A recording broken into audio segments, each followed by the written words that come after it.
사도행전 1장 12절에서 14절 말씀 다 같이 합독하겠습니다. 시작. 제자들이 감람원이라 하는 산으로부터 예루살렘에 돌아오니 이 산은 예루살렘에서 가까워 안식일에 가기 알맞은 길이라. 들어가 저희 유하는 다락에 올라가니 베드로, 요한, 야고보, 안드레와 빌립, 도마와 바돌로메, 마테오와 및 알페오의 아들 야고보, 셀로신 시몬, 야고보의 아들 유다가 다 거기 있어 여자들과 예수의 모친 마리아와 예수의 아우들로 더불어 마음을 같이하여 전혀 기도에 힘쓰니라. 15절에 모인 무리의 수가 한 120명이나 되더라. 오늘 이제 사도행전 세 번째 시간이죠. 세 번째 시간. 오늘은 전혀 기도에 힘쓰니라 하는 말씀을 제목을 가지고 하나님 말씀을 전하려고 합니다. 예수님은 하늘에 가시기 전에, 승천하시기 전에 두 가지를 명하셨습니다. 하나는 예루살렘을 떠나지 말고 아버지 약속하신 것을 기다리라 하는 게 첫 번째. 또 두 번째는 오직 너희에게 성령이 임하시면 예루살렘과 온 유다와 사마리아와 땅끝까지 이르러 내 증인이 되리라 하는 이 두 가지 명령을 남겨두고 있습니다. 그래서 이제 그 말씀을 들었던 이제 사람들이 이제 예수님이 하늘에 올라가시는 것을 보고 이제 실질적으로 이 육체의 눈을 가지고 하늘에 올라가신 것을 보게 된 것이죠. 예수님이 부활하신 예수님을 본 사람이 한 일시에 500명이나 되었다고 하는데, 이 승천하실 때에 그 무리들은 그만큼은 되지 않았던 것 같아요. 예수님이 마지막으로 그렇게 말씀하신 것을 보고 말씀하신 것을 듣고 돌아갈 사람이 과연 얼마나 있었을까 하고 생각합니다. 여기에서 모인 무리 수가 120명이 되었다는 거죠. 예루살렘에서 그 감람산에서 돌아와서 모인 무리들이 기도하는 그런 무리 수가 한 120명 정도 되었다는 것입니다. 아마 이 사람들이 계속해서 기도함으로 인해서 마지막까지 거의 몇 사람 이탈자가 거의 없이 이 사람들이 다 오순절날 이제 마가의 성령이 임하시는 그런 체험을 하지 않았나 이렇게 생각할 수가 있습니다. 한번 생각해 보세요. 예수님이 이 마지막으로 하늘에 가시고 가는 것을 보고 난 뒤에 내가 몇 날이 못 되어서 성령을 너에게 보내주실 것 하시는 그런 약속의 말씀이 있는데, 그 약속의 말씀을 뒤로하고 집으로 돌아가서 자기의 어떤 사생활이나 자기의 그런 생활에 얽매이는 사람이 과연 있었을까요? 저는 이제 그렇게 생각하니까 아마 이게 예수님의 그 성천을 목격했던 사람이 그냥 집으로 돌아간 사람이 거의 없었다는 거죠. 왜냐하면 이 사람들은 여기에서 예수님이 성천하신 것을 본 사람들은 거의 다 갈릴리 사람입니다. 성경에 나오잖아요. 11절에 보면 갈릴리 사람들아 어찌하여 서서 하늘을 쳐다보느냐.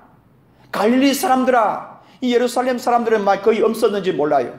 예루살렘이 성경에 있었던 사람들은 아마 가까이 있기 때문에 집에 갔을는지도 모르겠지만 어쨌든 간에 그 갈릴리까지 이제 내려가는 그 거리가 그게 하루 이틀에 걸려서 가는 그런 거리가 아니거든요. 왜냐하면 그때 당시에는 어떤 교통수단이 잘 발달이 되지 않았기 때문에 그렇습니다. 그래서 예수님의 말씀을 듣고 이제 모이는 거죠.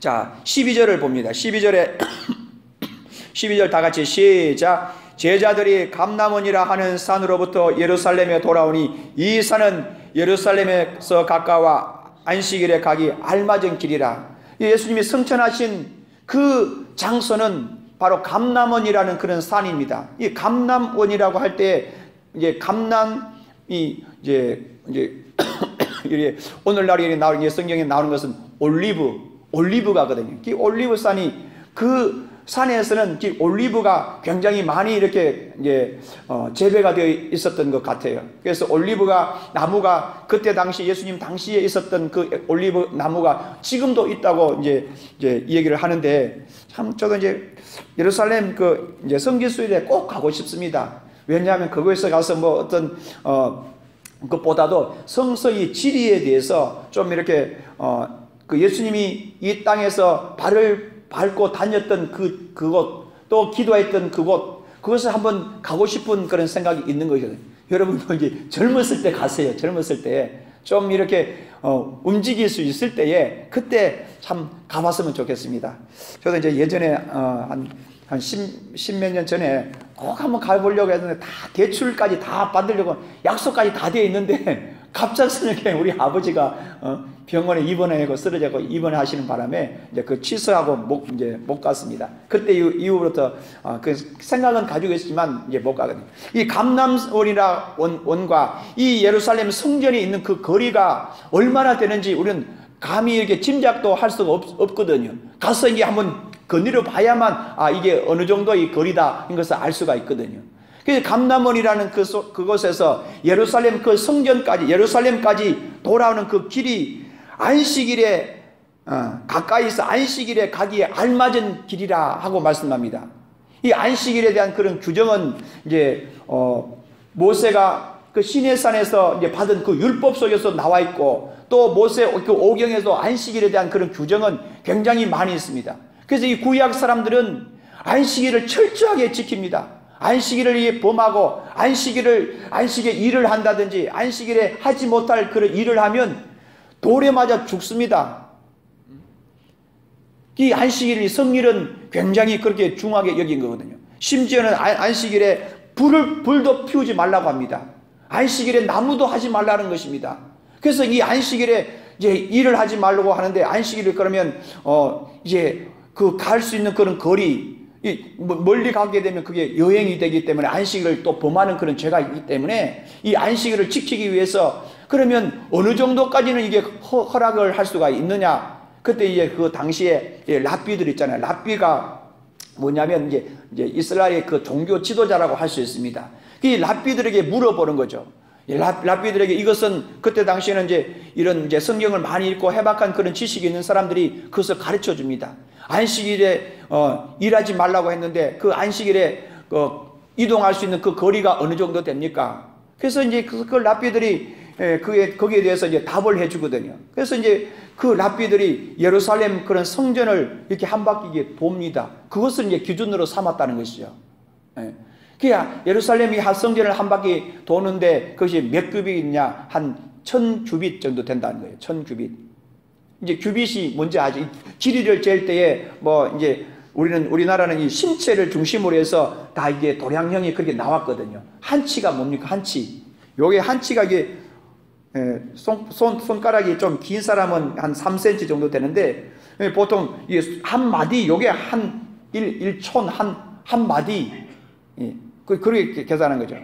그 다음에 이제 한 뼘 또 이제 한 규빗 이렇게 되는 거예요. 사람이 요게 손가락 이제 끝부터 시작해서 이게 팔목 이제 끝 요까지 이렇게 이제 계산해서 이제 이것을 1규빗이라고 이제 봅니다. 1규빗이 사람마다 조금 이제 차이가 나는데 이스라엘 사람들은 한 45cm 그 정도가 한 1규빗이죠.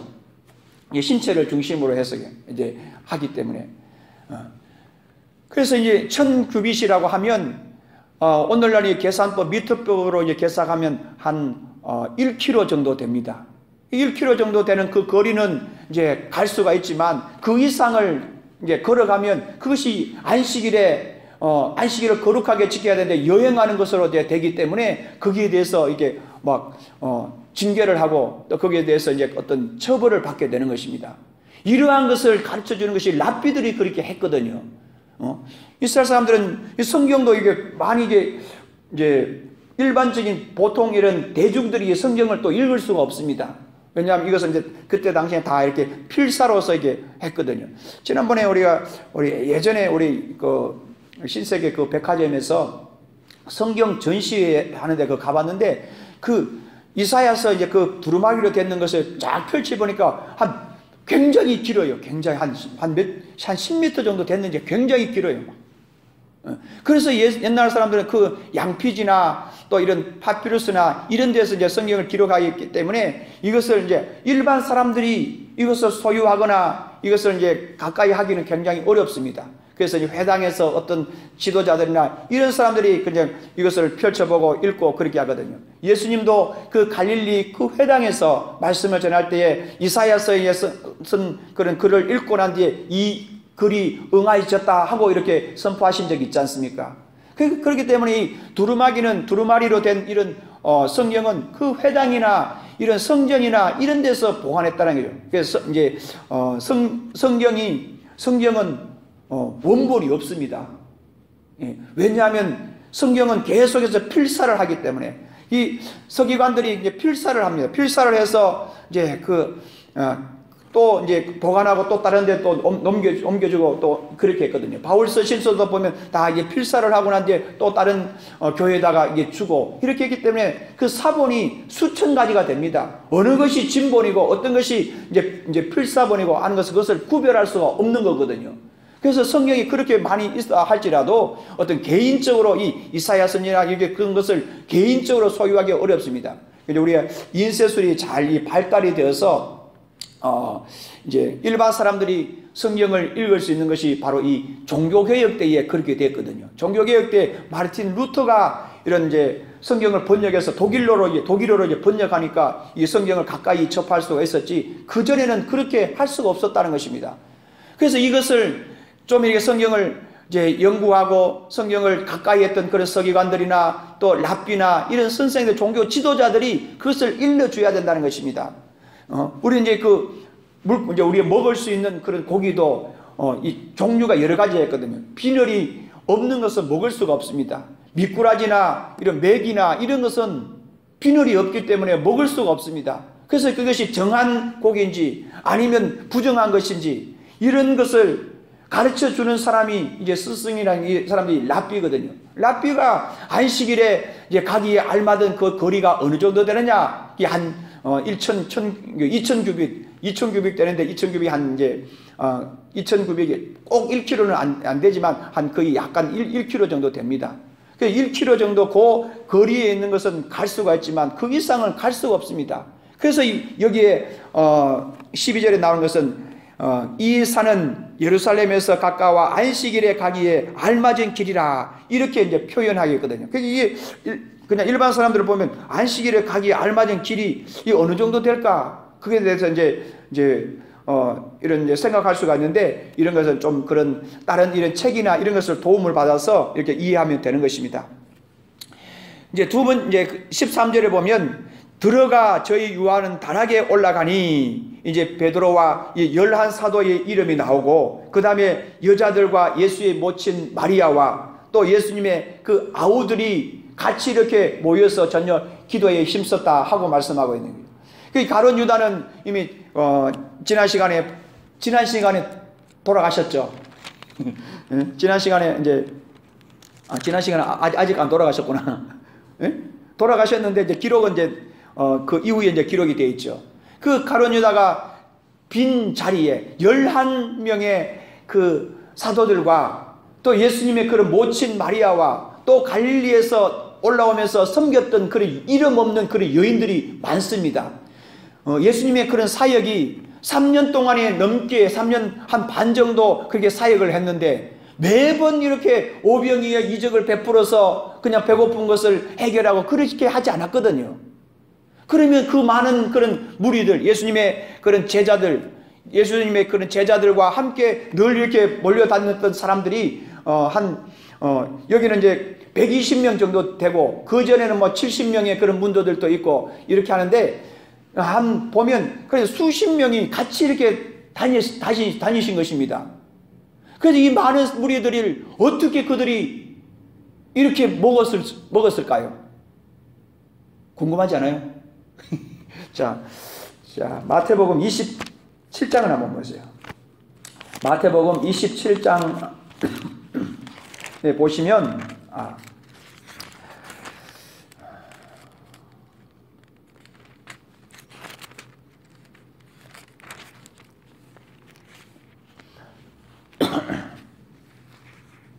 자, 27장 55절을 봅니다. 55절, 56절을 다 같이 봅니다. 시작.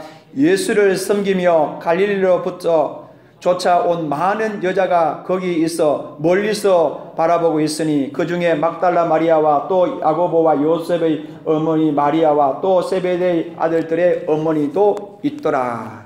예수님을 섬겼던 사람들인데 이 사람들이 갈릴리부터 이게 쫓아온 거죠. 갈릴리부터 따라왔다는 거죠. 그 예수님의 모친도 있었고 또 그 요한과 야고보의 그 모친도 있었고 아마 여기는 나와 있지 않았지만 또 이제 베드로와 그 친척들도 아마 있지 않았을까 이게 추측을 할 수가 있는 거죠.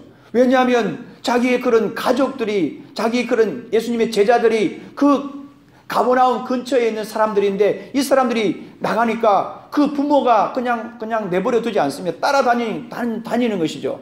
우리도 이제 어떤 이제 목사님들이 어디 가서 이제 설교를 하게 되면 그 사모님이 따라오고 또 같이 있는 가족들이 또 따라가서 같이 이렇게 기도하면서 같이 지내는 그 경우도 들어 있습니다.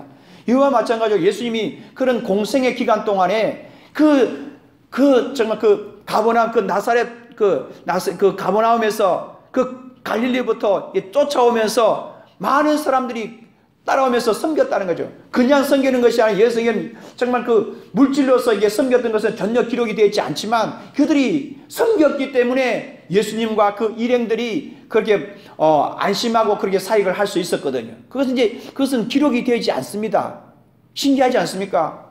바울이 정말 그 전도하면서 많은 지역에 다녔는데 매번 이렇게 천막을 지으면서 그렇게 하지 않았다는 것입니다. 그를 누가 이렇게 도와주는 사람이 있었고 누가 후원해 주는 사람이 있었기 때문에 그 사역을 계속해서 할 수가 있었거든요. 로마서 16장에 보면 많은 이름들이 나옵니다. 이 많은 이름들이 그 바울의 사역을 돕는 그런 스텝입니다. 스텝. 이 사람들은 이제 많이 드러나 있지 않죠. 예수님의 그런 그 그룹, 예수님이 함께 이렇게 사역했던 그 그룹 중에서도 이 사람들의 이름이 그렇게 많이 기록이 되지 않습니다. 겨우 이제 몇 사람, 막달라 마리아와 야고보 어머니 요새와 또 이제 이 요셉의 어머니라고 하는 건 이거는 이제 예수님의 그런 모친을 말한 것이죠. 예수님의 모친과 또 이모, 또 이모, 또 이제 그 헤롯의 젖동생 마나엔 이 몇몇 그런 사람들이 있습니다. 그 여자들이 몇몇 사람들이 있었는데 그들이 자기의 소유를 팔아서 그게 예수님의 사역을 도왔기 때문에 예수님이 그 사역을 잘 감당할 수가 있었거든요. 우리는 여러분들의 그런 이제 그 숨어 있는 그런 헌신으로 말미암아 하나님의 그 교회가 더 이제 복음을 전할 수가 있고 또 사역자들에게 그런 먹을 수 있는 그런 양식을 공급하고 있기 때문에 이게 하게 되는 것이거든요. 이제 참 요즘에는 제가 이제 그 몇 년 전부터 그렇게 생각했었는데 아마 이제 앞으로 이런 사역자들도 목사들도 이제 그 세상에 나가서 일을 하면서 해야 될 그런 시기가 온다 하는 그런 생각을 해봅니다. 왜냐하면 요즘에는 이제 그 주중에서 다 이렇게 맞벌이를 하는 그런 집안이고 주중에서 이게 뭐 신방하고 하늘 살 수가 있는 환경이 안 되거든요. 요즘이 이제 경제적인 것도 두 사람이 벌어야만 겨우 이렇게 살 수 있는 그런 이제 그것이 됐잖아요. 그렇기 때문에 이제 낮에는 신방할 때도 별로 없습니다. 그러면 어떻게 됩니까? 이제 목사들도 일반 가서 이제 일을 할 수 있을 정도로 이제 그렇게 되어 이미 다른 이제 나라나 선진국이나 이런 데는 그렇게 일어나는 그런 현상이 많이 있거든요. 오늘날의 작은 그런 교회들은 다 이 목사님들이 그게 일을 합니다. 주유소에 일을 하고 그래서 이제 뭐 그걸 가지고 하는 사람이 있고 제가 이제 저기 포천에서 이제 사역할 때 그때도 보면 그 감리교회가 한 40명 정도 이제 교인들이 출석하고 있는데 그 사모님이 나가서 일을 하더라는 거죠. 그래서 그때도 이제 생각이 앞으로 이렇게 될 가능성이 굉장히 많다 하고 이렇게 생각을 하고 있는 거죠.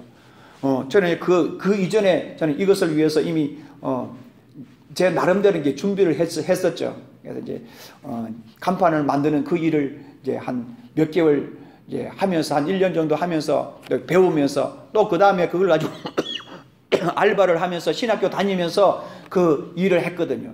굉장히 이제 그렇게 이제 앞으로 이제 사회가 이렇게 변화가 될 수가 있습니다. 교회에서는 요즘 시골에 가면요. 시골에 가면 새벽기도 없는 그런 교회들이 굉장히 많습니다. 이천에서 보니까 새벽기도가 없습니다. 그리고 수요 예배가 없습니다.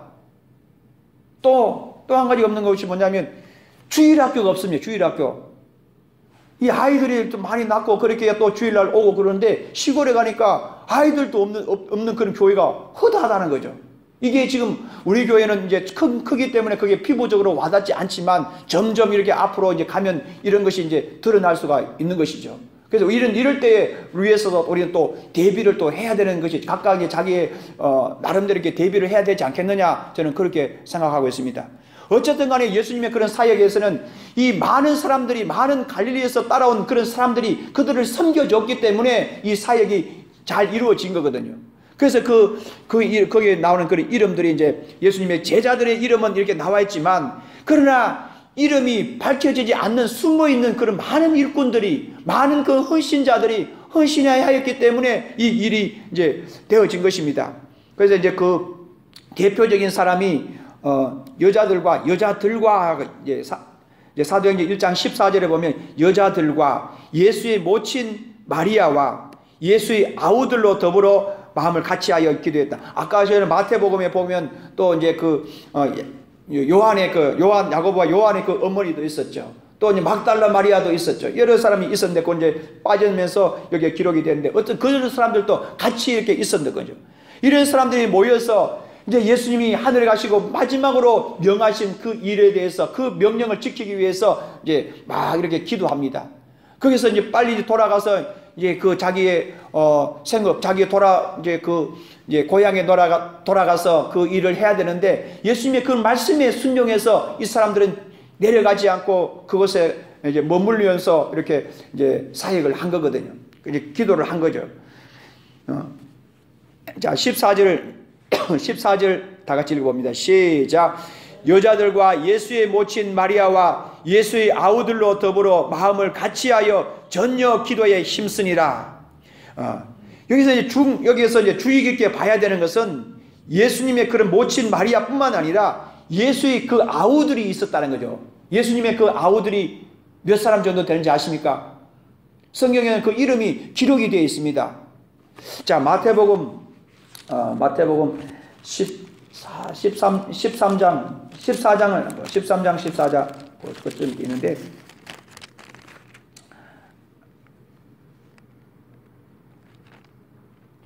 네, 마태복음 어디 갔어요? 자, 13장 55절 마태복음 13장 55절 다 같이 시작. 이는 그 목수의 아들이 아니냐? 그 모친은 마리아, 그 형제들은 야고보, 요셉, 시몬, 유다라 하지 않느냐? 자, 56절. 그 누이들은 다 우리와 함께 있지 아니하냐? 그런즉 이 사람의 이 모든 것이 어디서 났느냐? 여기서 보면 예수님의 부친 아버지 요셉은 이름이 나와 있지 않죠. 그 목수의 아들이 아니냐. 그 목수 이제 그 요셉을 말하는 거죠. 그 모친은 마리아다. 그 예수님의 모친은 마리아다. 그리고 난 이제 형제들이 이름이 실명이 거론된 사람이 4사람이 있습니다. 그 중에 이제 야고보, 요셉, 시몬, 유다, 이 4사람. 그래서 이 야고보라고 할 때에 이 야고보는 야고보서를 쓴 사람입니다. 그리고 이제 마지막 이제 막내에 나오는 게 유다 있는데, 유다도 유다서를 쓴 사람입니다. 그래서 예수님의 그런 동생들이 이제 성경을 야고보서와 유다서를 쓴 것이죠. 그러나 이제 그 누이들도 있었다고 말하면 최소한 6명, 최소한 4명, 5명, 6명, 누이들이라고 했기 때문에 복수형에도 최소한 2명 이상이 되면 예수님의 동생이 최소한 6명 정도 되었습니다. 이들이 처음에는 막 자기 형이 막 같이 자라고 성장했는데, 예수님이 어느 날 갑작스럽게 요단강에 갔다 오더만은 성령을 받고 막 이렇게 막 전하면서 귀신 쫓아내니까 처음에는 그래서 이해를 못하였습니다. 친척들도 예수님을 잡으러 다녔던 사람입니다. 그런데 예수님의 이런 하늘에 가신 예수님이 죽으셨다가 부활하신 걸 보면서 이 가족들이 이제는 전적으로 예수님을 돕는, 예수님이 하나님의 아들이시라는 것을 확실히 믿음으로 받아들인 거거든요. 그래서 이제 우리는 이 모친 예수님이 잉태가 된 것이 어떻게 된 것입니까? 예수님이 잉태가 된 것을 아는 사람이 이 세상 가운데, 그가 하나님의 아들로 잉태가 된 것을 아는 사람이 사람으로는 누가인지 아십니까? 이제 마리아는 분명히 자기의 몸에서 일어나는 것을 확실히 알았고, 또 그 남편도 천사가 가르쳐 줬기 때문에 그걸 알았고, 또 한 사람은 침례 요한이 그 예수님이 하나님의 아들로서 아들이라는 것을 알았다는 거예요. 다른 사람들은 그게 알지 못했습니다. 그냥 나사렛에서 출신, 그 전 갈릴리에서 나온 그런 하나의 그런 선지자다 할 정도로 그렇게만 여겼지, 예수가 누구이신지를 분명히 아는 사람이 없었다는 것입니다. 우리는 예수님이 누구시냐는 거죠. 우리의 삶 가운데서 예수님이 누구시냐는 거죠. 거기에 대해서 분명한 그런 믿음이 있어야 그 사람은 그 믿음이 흔들리지 않습니다. 그냥 인류의 4대 스승 중에 한 사람이다 이렇게 여기는 사람들은, 그 사람들은 이제 나중에 어떤 그 위기에 닥칠 때 이제 부인할 수가 있지 않습니까? 그 인간적인 그런 생각으로 봐서도 예수님은 훌륭한 인류의 4대 스승이라고도 할 수가 있습니다. 그 안에 들어갈 수가 있습니다. 그러나 그는 인간이 아니다는 것이요. 사람 사이에서 나온 자가 아니라는 거죠. 우리가 이제 인간과 이제 사람이 용어가 다르죠. 인간과 사람이 어떻게 다른지 알아요?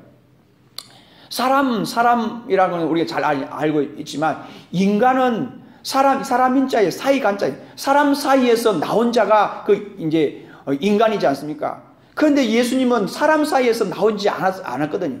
부모의 남편 그 아버지 요셉과 어머니 마리아 사이에서 나온 것이 아니다는 것이죠. 그래서 성령으로 잉태되어서 이제 잉태된 것이 나타나고 이제 나오신 분이시지, 그런 사람과의 그런 관계에서 혈육에 의해서 나온 그런 인간에 속한 것이 아니다는 것입니다.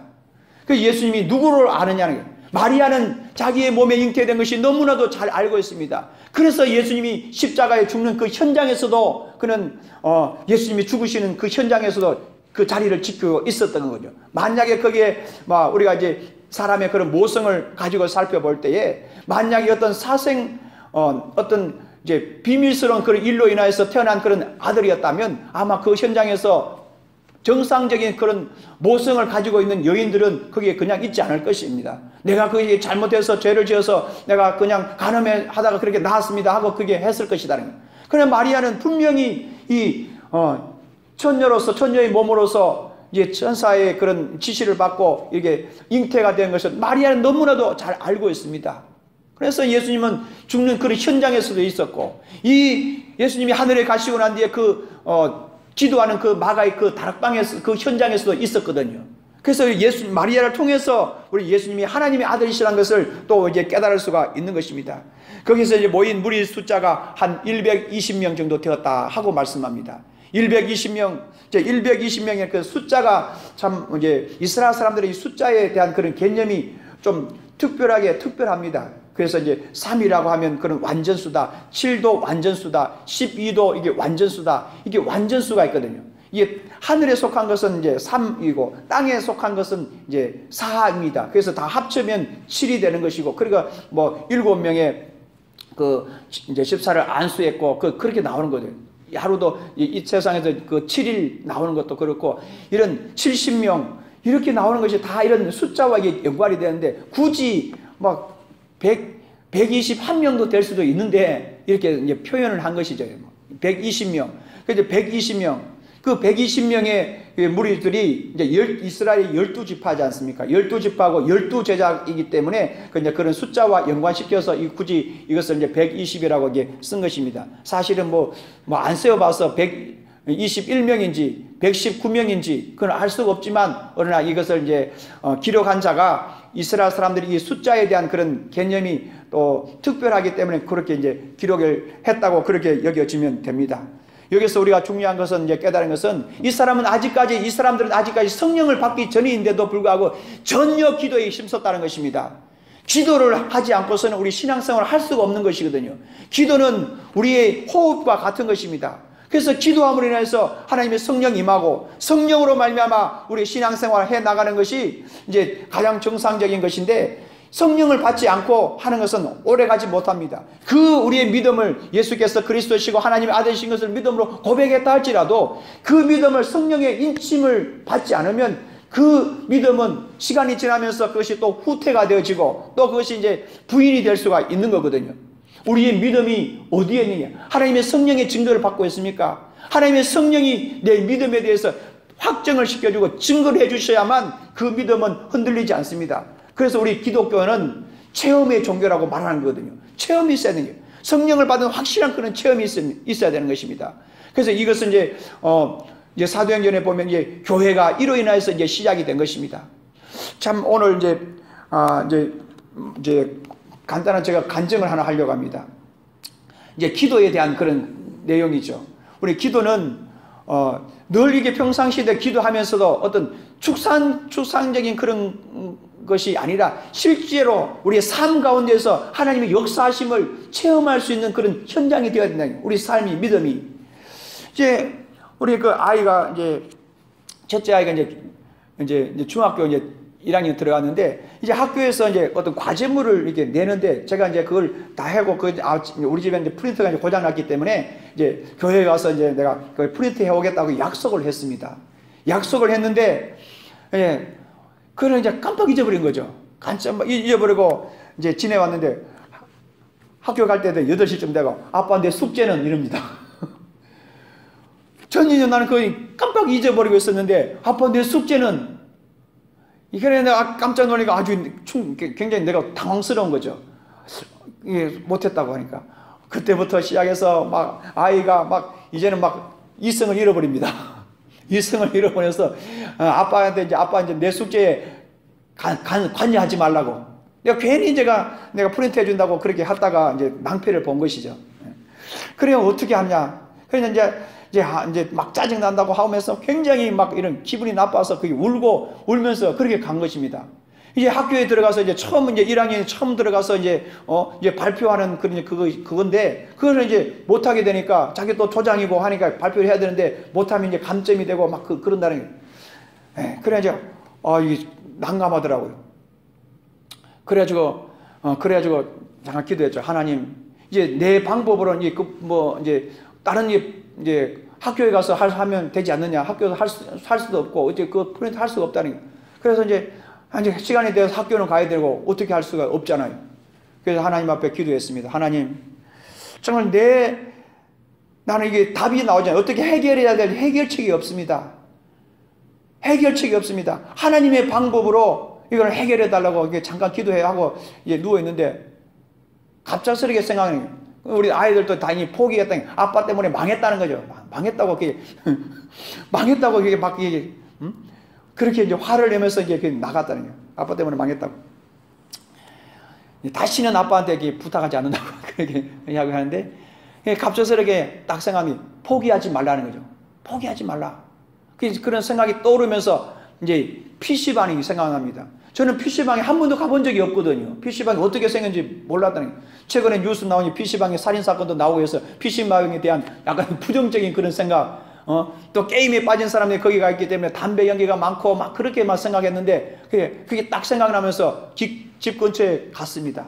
가니까 굉장히 그 화면도 굉장히 크고 난 PC방 처음 가봤습니다.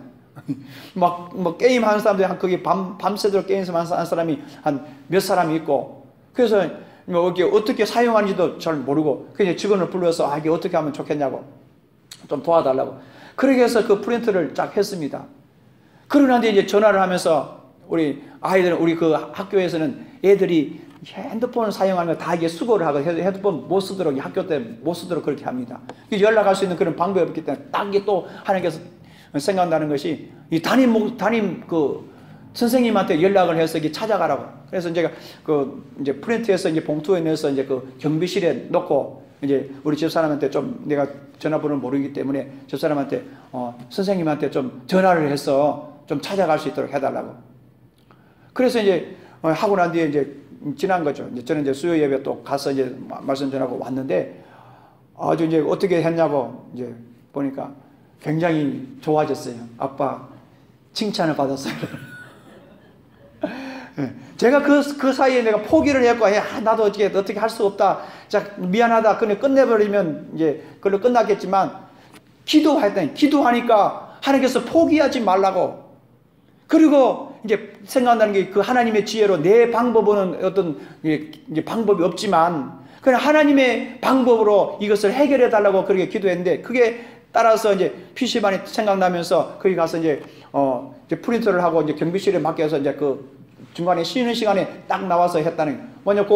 뭐냐, 그 다음 시간이었는데, 첫째 시간이나 둘째 시간인데, 그걸 놓쳐버렸으면 또 이제 지날 수가 있었다는 거예요. 근데 그 시간에 딱 이게 연락이 되어서 가져가서 그래서 발표해서 아빠 오늘 선생님에서 칭찬을 받았습니다. 그러더래요. 우리는 이 기도가 위급할 때에, 힘들 때, 뭔가 이렇게 어려울 때에 하나님 앞에 기도하는 이 기도의 습관이 될 때 우리는 이 믿음이 얼마나 그 믿음이 기쁠까냐. 세상 사람들은 어떤 어려움을 당할 때에 갑작스럽게 풍랑이 이게 닥칠 때 그들은 어찌할 수 없습니다. 자포자기하고 좌절하고 또 낙담하고 절망하고 그걸로 끝내거든요. 그럼 우리 믿는 사람들은 그 믿음이 있기 때문에 그것이 절망이 아니다는 거예요. 내 생각으로는 그것이 되지 않지만, 내 생각으로는 이것이 불가능해 보이지만 하나님의 방법은 우리 인간의 그런 지혜보다도 뛰어나다는 거죠. 그래서 제가 이제 그렇게 했습니다. 예. 이제 육신의 아빠는 너 과제를 망하게 만들었지만 하나님의 아버지는 성공시켰다고 그렇게 얘기하는 거죠. 그렇게 얘기를 했습니다. 우리 이 인간이 생각할 수 없는 그런 하나님의 지혜가 그 속에 있는 거거든요. 그 지혜를 얻으려면 어떻게 해야 됩니까? 우리는 하나님을 의지하고 하나님 앞에 기도함으로 인해서 그 일이 해결될 수 있도록 우리는 이제 우리는 이 세상이 이런 갈릴리 호수와 같은 것이 호수와 같이 이쪽에서 저쪽으로 건너갑니다. 건너가면서 이제 마태복음 이제 8장에 나오는 그런 이 얘기인데 건너가면서 이제 밤이 깜깜하게 되는데 건너갑니다. 갑작스럽게 돌풍이 일어나게 돼요. 성경에는 광풍이라고 나옵니다. 미친 바람이 광풍이라는 거예요. 보통 이제 밤 되면 다 고요해지거든요. 새들도 이제 낮에는 그렇게 지저귀다가 밤이 되면 자기의 둥지에 찾아서 고요합니다. 사람들도 바깥에서 일하다가 밤 되면 집에 와서 또 쉬고 또 조용하거든요. 모든 이 바람도 밤 되면 잦아지고 조용해집니다. 그런데 그날 그 갈릴리 호수에서 갑작스럽게 돌풍이 일어났을 때, 그 광풍이 일어났을 때 제자들은 굉장히 우왕좌왕합니다. 굉장히 이렇게 우리가 죽게 된 것을 돌아보지 못하였는 거예요. 예수님은 그 고문에서 베개를 빼고 잠을 자고 있을 때 제자들은 그들을 깨웁니다. 예수님을 깨웁니다. 예수의 우리 죽게 된 것을 돌아보지 못하였나이까? 우리를 구원하소서 외치니까 예수님이 일어나서 바람과 바다를 향해서 잠잠하라 고요하라 말씀하시니까 그 바람과 바다도 잠잠해졌더라 하고 말씀하시고 난 뒤에 예수님이 그 제자들에게 어찌하여 너희가 두려워하느냐 무서워하느냐 이 믿음이 적은 자들아 이 믿음이 없는 자들아 이렇게 소리칩니다. 책망을 하십니다. 우리는 우리의 이 살고 있는 그런 현실이 참 갑작스럽게 어떤 힘든 일이 생길 때가 있거든요. 갑작스럽게 뜻하지 못한 오늘날 제가 당황스러웠던 그 일을 작은 그런 당황스러운 일이지만 그런 일이 닥칠 수가 있습니다. 그럴 때에 믿음이 있는 사람들은 좌절하거나 낙마하거나 실망하지 아니하고 하나님 앞에 기도합니다. 왜냐하면 하나님은 우리의 지혜보다도 뛰어난 그런 지혜가 있기 때문에 그러거든요. 인간은 도저히 인간의 생각으로는 답이 나오지 않지만 하나님은 피할 길을 아시는 분이 우리 하나님이시지 않습니까? 그래서 우리는 기도하는 거거든요. 우리 개혁을 하면서 기도가 더 살아나야 되는데 어찌하여 이게 기도가 점점 이렇게 줄어들고 있느냐는 거예요. 그게 참 안타깝거든요. 새벽에 나와서 기도하고 또 금요일날 또 밤에 나와서 새벽에 못 나오는 사람들 저녁에 나와서 기도하면서 하나님의 도움을 받아야 된다는 거예요. 우리는 항상 우리 이 갈릴리 호수를 저 건너편까지 무사히 도착하면 참 좋은데 갑작스럽게 뜻하지 못하는 그런 풍랑이 일고 또 갑작스러운 광풍이 일어나고 갑작스러운 그런 일들이 일어남으로 인해서 우리가 그 어려움을 당할 때가 이제 한두 번이 아니지 않습니까? 그럴 때일수록 우리는 더 하나님 앞에 기도함으로 인해서 하나님의 도움을 받아야 된다는 거죠. 우리 하나님은 우리의 아버지십니다. 사람의 육체의 아버지는 실패와 어떤 이런 그 실수로 인하여서 그들을 좀 망가뜨릴 수가 있잖아요. 아이들이 태어났을 때는 참 훌륭한 그런 거의 막 태어날 때는 그 천재입니다. 그런데 아버지가 그것을 잘 해주지 못함으로 인해서 오히려 이제 아이들이 더 이렇게 공부도 못하고 또 이렇게 둔하게 될 그런 경우가 많거든요. 그래서 우리는 오히려 내가 그것을 막고 있는 게 아닌가 그런 안타까움이 생겨요. 내가 너 숙제를 도와주려고 했지만 정작이 도와주는데 너에게 도움이 되지 못하고 오히려 그것이 방해가 되고 망가뜨리게 만드는 그것이 아닌가 하는 그런 우려가 생기는 것이죠. 우리는 하나님의 도움을 받아야 된다는 것입니다. 사람의 생각은 그것이 좌절이 되고 또 더 이렇게 망가질 수가 있는데 하나님은 우리를 이 좌절 가운데서 구원하신 분이 우리 하나님이시거든요.